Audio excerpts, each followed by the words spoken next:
अक्षय तृतीयेच्या दिवशी पूजेसाठी खरेदीसाठी शुभ वेळ कोणती आहे, या दिवशी शुभ मुहूर्त कोणते आणि या दिवशी जुळून येणारी शुभयोग कोणते, चला सविस्तर जाणून घेऊया. अक्षय तृतीया हा 3.5 मुहूर्तांपैकी एक पूर्ण मुहूर्त आहे. 19 एप्रिल रोजी येणारी ही तिथी धार्मिक दृष्ट्याच नाही तर ग्रहांच्या विशेष स्थितीमुळे तब्बल 100 वर्षानंतर जुळून येत असलेल्या अतिशय दुर्मिळ योगांनी युक्त असल्याचं ज्योतिषशास्त्रानुसार सांगितलं जात आहे. अक्षय तृतीयेच्या दिवशी गजलक्ष्मी योग आणि शशराज योग यांसारख्या मोठ्या ग्रहांच्या स्थितीचा प्रभाव असणार आहे. ज्योतिषशास्त्रानुसार अनेक दशकानंतर सूर्य, चंद्र आणि गुरु यांची स्थिती अशा प्रकारे जुळून येत आहे की या दिवशी केलेले कोणतेही कार्य हे अक्षय फळ देणारं ठरणार आहे. आता अक्षय तृतीयेच्या दिवशी शुभ मुहूर्त कोणते असणार आहे तर 19 एप्रिल 2026 रोजी सकाळी 10:49 तृतीया तिथी सुरू होत आहे आणि दुसऱ्या दिवशी 20 एप्रिलला सकाळी 7:26 तृतीया तिथी संपणार आहे.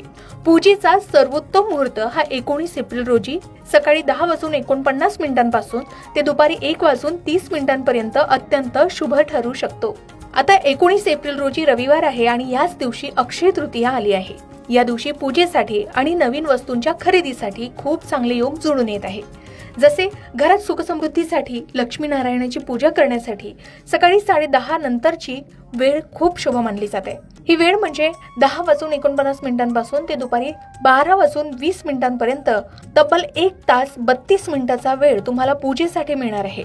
मुंबईत राहणाऱ्यांसाठी हा मुहूर्त दुपारी 12:38 पर्यंत असू शकतो. आपण या पूजेच्या शुभ मुहूर्तासाठी योग्य तज्ञांचं मार्गदर्शन सुद्धा घेऊ शकता. आता अक्षय तृतीयेला सोनं किंवा कोणतीही धातूची वस्तू खरेदी करणं खूप शुभ मानलं जातं. या दिवशी अनेक लोक नवीन घरात राहायला जातात, नवीन घराची खरेदी करतात किंवा वाहन खरेदी करतात. जर तुम्हाला सकाळी खरेदी करणं शक्य नसेल तर दिवसभरात इतर अनेक शुभ मुहूर्त आहेत. त्या वेळेमध्ये तुम्ही आपल्या घरामध्ये कुठलीही वस्तू खरेदी करून आणू शकता. जसे सकाळचा मुहूर्त आहे 10:49 पासून ते 12:20 पर्यंत ही अमृत वेळ असेल. दुपारचा मुहूर्त असणार आहे 1:58 पासून ते 3:35 पर्यंत, ही सुद्धा शुभ वेळ आहे. संध्याकाळचा मुहूर्त आहे 6:49 पासून ते रात्री 10:57 पर्यंत, ही अमृत आणि शुभ वेळ असणार आहे. उशिरा रात्रीचा मुहूर्त आहे रात्री 1:53 पासून ते पहाटे 3:05 पर्यंत. याचबरोबर 20 एप्रिल रोजी पहाटेचा मुहूर्त पहाटे 4:28 पासून ते सकाळी 5:51 पर्यंतचा शुभ मुहूर्त असणार आहे. आता आधी सांगितल्याप्रमाणे 19 एप्रिल रोजी अक्षय तृतीयाची तिथी सुरू होते आणि सकाळी 10:49 ही तिथी सुरू होणार आहे आणि दुसऱ्या दिवशी सोमवारी 20 एप्रिल रोजी सकाळी 7:27 ही तिथी संपणार आहे. सोप्या भाषेत सांगायचं झालं तर 19 एप्रिलला सकाळी 10:49 नंतर तुम्ही दिवसभरात कधीही शुभ कार्य, पूजा किंवा खरेदी करू शकता.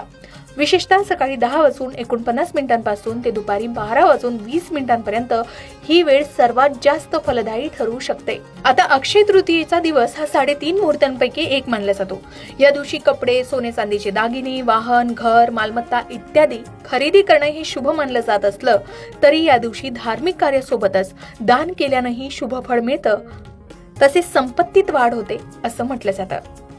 आता अक्षय तृतीया साजरी करण्यामागे अनेक कारणं आहेत. पहिल्या पौराणिक मान्यतेनुसार या दिवशी भगवान श्रीहरी विष्णूंचा 6वा अवतार भगवान परशुराम यांचा जन्म झाला. म्हणूनच हा दिवस अक्षय तृतीया म्हणून साजरा केला जातो. यासोबतच या दिवशी परशुरामाचा जन्मोत्सव सुद्धा साजरा केला जातो. याचबरोबर दुसऱ्या मान्यतेनुसार या दिवशी भागीरथीच्या कठोर तपश्चर्येने प्रसन्न होऊन गंगादेवी स्वर्गातून पृथ्वीवर अवतरली होती. तिसऱ्या मान्यतेनुसार माता अन्नपूर्णाचाही जन्म याच दिवशी झाला होता. यामुळे अक्षय तृतीयेच्या दिवशी स्वयंपाकघर आणि अन्नधान्याची पूजा करण्यासोबतच गरजू व्यक्तींना अन्नदान करणं शुभ मानले जातं. अक्षय तृतीयेच्या दिवशी भगवान शिवशंकरांना महालक्ष्मीची पूजा करण्यासाठी कुबेराची पूजा करण्यास सांगितलं होतं. या कारणामुळे सुद्धा अक्षय तृतीयेच्या दिवशी देवी लक्ष्मीची पूजा केल्यास शुभ फळ मिळतं अशी ही मान्यता आहे. एवढंच नाही तर महर्षी वेदव्यास यांनी अक्षय तृतीयेच्या मुहूर्तावर महाभारताचं लेखन सुरू केलं होतं. या ग्रंथात श्री भगवद्गीता देखील समाविष्ट आहे. असंही मानलं जातं की या दिवशी गीतेच्या 18व्या अध्यायाचं पठण केलं पाहिजे. शिवाय नर नारायण देखील अक्षय तृतीयेच्या दिवशी अवतरले असंही मानलं जातं, म्हणून ते शुभ मानले जातात. महाभारतानुसार या दिवशी भगवान श्रीकृष्णाने पांडवांना त्यांच्या वनवासात अक्षय पात्र दिलं होतं. अक्षय पात्र कधीच रिकामं नसतं. ते नेहमी अन्नानं भरलेलं असतं, ज्यातून पांडवांना अन्न मिळत असे.